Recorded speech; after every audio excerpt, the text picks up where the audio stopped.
BLT Kesra senilai Rp900.000 mulai dicairkan pada 21 November 2025 di kantor pos KCU Palembang. Kantor pusat ini melayani penyaluran untuk 5 kabupaten dan kota dengan total 175.000 keluarga penerima manfaat.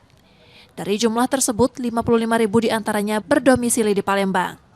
Proses pencairan dilakukan secara bertahap.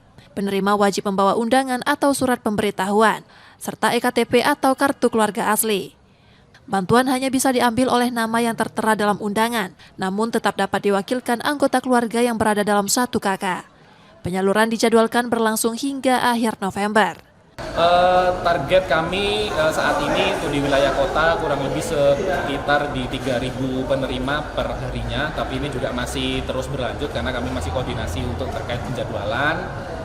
Targetnya ya memang mau nggak mau harus di angka 20.000 per hari nih untuk kedepannya.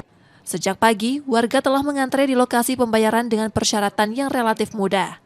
Informasi penyaluran sebelumnya disampaikan melalui Ketua RT, sehingga warga dapat langsung menuju kantor pos terdekat untuk mengambil bantuan mereka. Bangga bisa beli beras.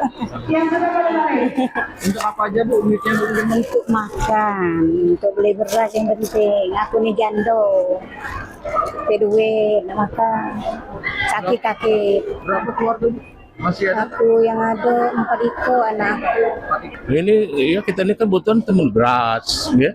Beras untuk yang lain-lainnya, beli telur untuk kebutuhan untuk sehari-hari lah.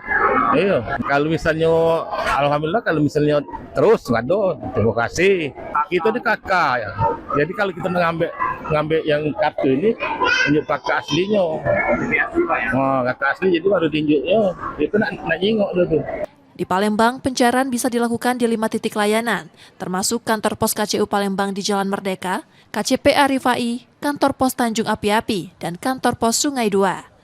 Muhammad Reza Pahlevi, Kompas TV, Palembang, Sumatera Selatan.